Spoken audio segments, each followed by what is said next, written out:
oh, Nigerians engage in criminal activities in South Africa. Well, I also know that that's a single story. 18% of the people that teach in higher institutions in this country are Nigerian academics. Many Nigerian doctors are the ones who provide health services in the rural areas of South Africa. They have lived peaceably here. This danger of a single story must be taken on by the government immediately. And number 4 thing that I think that the government of South Africa needs to do is that it really needs to offer a sincere apology to the whole continent.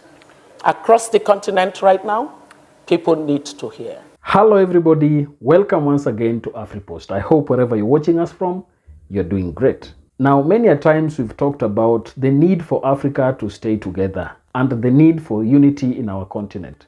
This is because of the kind of challenges that we continue to face as a unit. Remember, Africa has been disadvantaged for many years. This is because of the fact that most European countries and Western countries took advantage of the fact that some of our leaders could sell us out.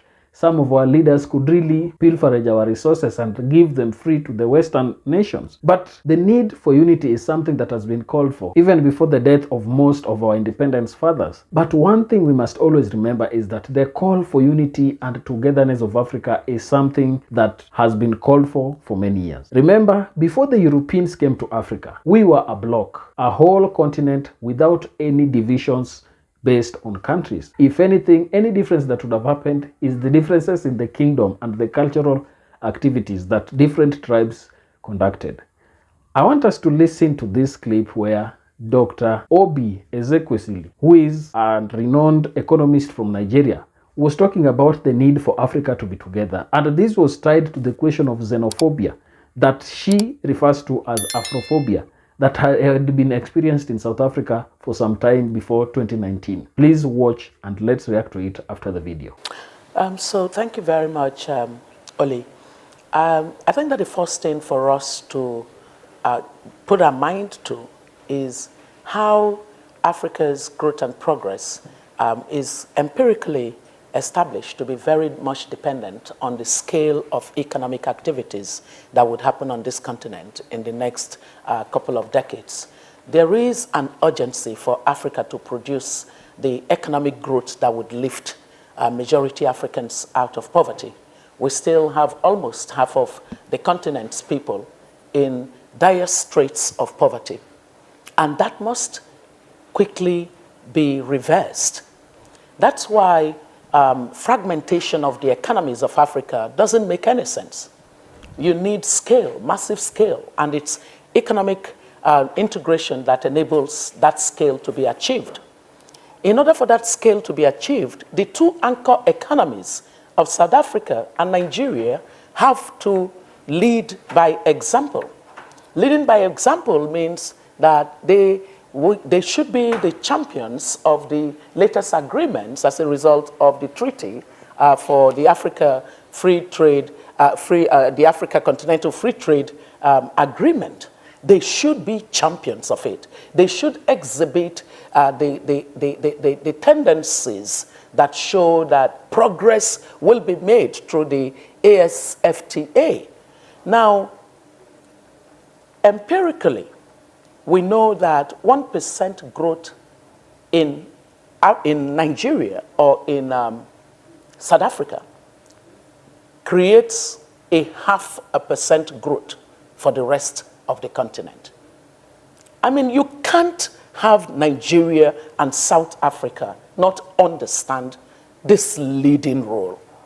It is unfair to the continent for it to be that any part of this continent would reverse the gains that are possible through closer integration of African economies.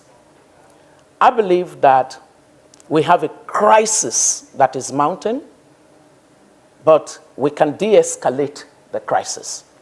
The reason that a platform like WEF has been useful for us as a continent is that it has enabled public-private dialogue to happen. We need to put our voices as citizens on the continent and say to our leaders, rise to leadership. It is wrong for there to be no consequence for bad behavior that would reverse the gains of economic integration for our continent.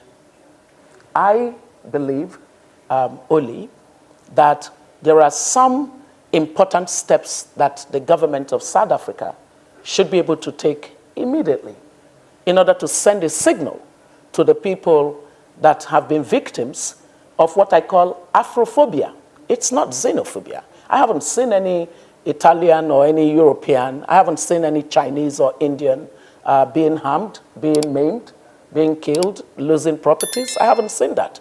I have seen a targeting of especially my country, Nigeria.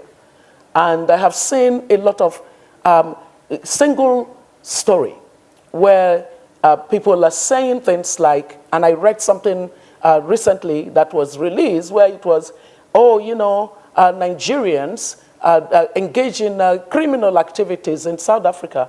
Well, I also know that that's a single story. 18% of the people that teach in higher institutions in this country are Nigerian academics. Many Nigerian doctors are the ones who provide health services in the rural areas of South Africa. They have lived peaceably here.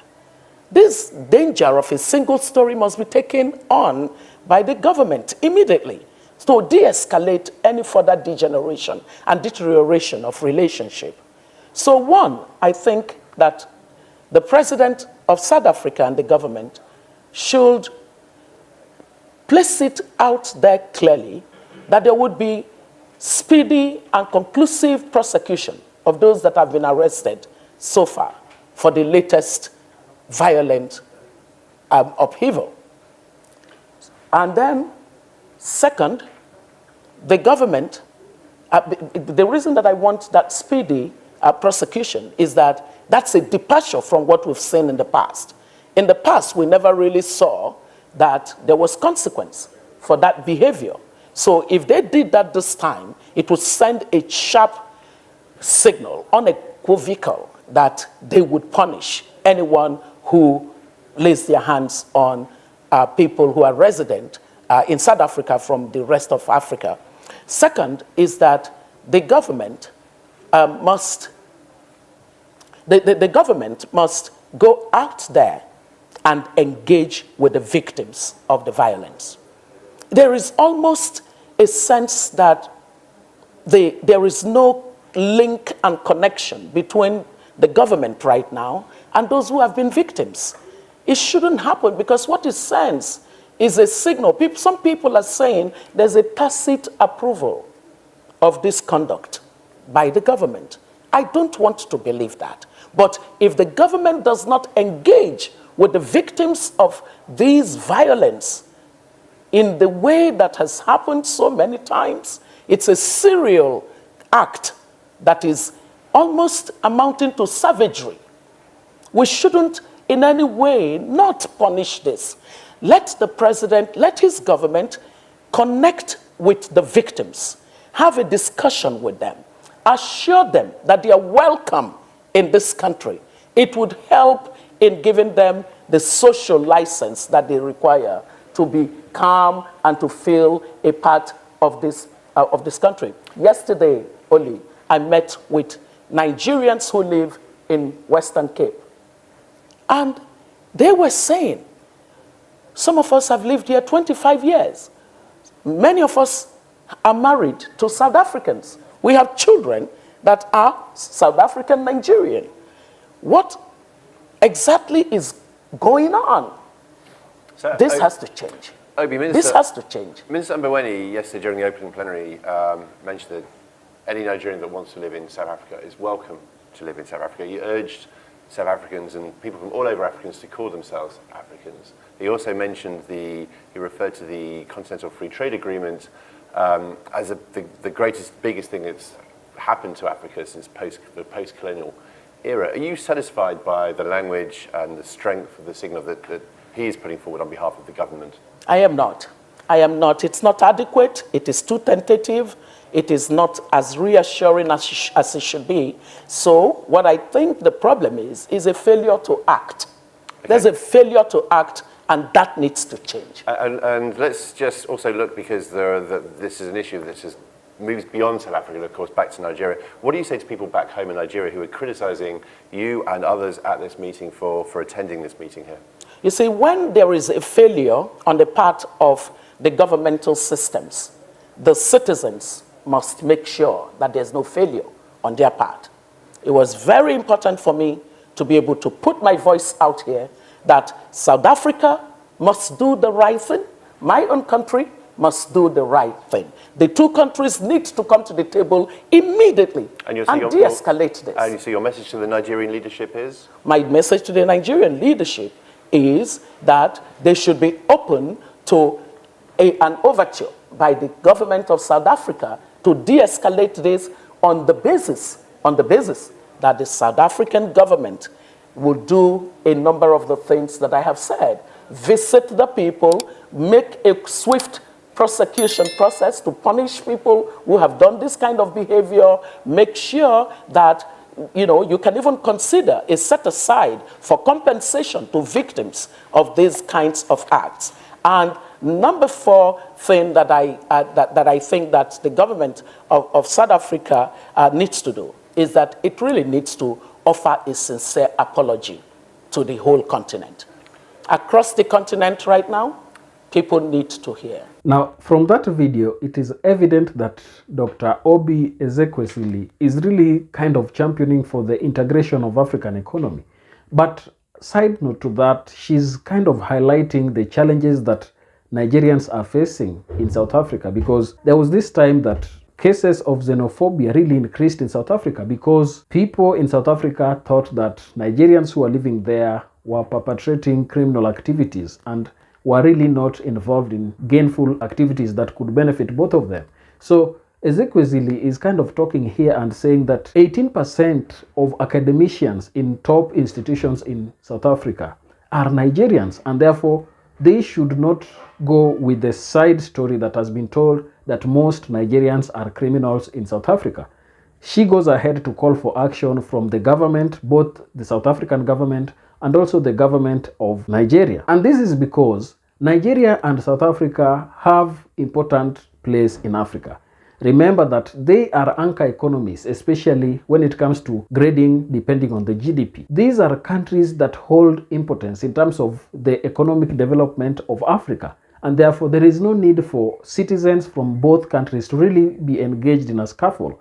Instead, they should work together and ensure that as a continent, we really bring the best out of ourselves. We must always acknowledge the fact that the boundaries that we have are not our own creation. No African was involved in the creation of these boundaries. And therefore, if we come up to really own them as our original thing, then it really does not show that we have learned something from what has happened to us. The divisions that we continue having have really been working towards fulfilling the desires that the Western nations had when they drew our borders in Berlin. So, as an African youth, I am calling for all of us to really embrace each other and understand the fact that there is no day that sticking or even becoming selfish with the resources we have within our country will work for us. We must trade with ourselves as Africa, and we must really look at opportunities of having an economy that works for us. So as Africa, we must put aside all the differences that we are brought to, and then let's work together for the betterment of our own continent. I don't know what you think about this, but please, if you're watching us for the first time, don't forget to subscribe to this channel, like this video, and also tell me your opinion down in the comment section. Thank you, and may the good Lord bless you. Goodbye.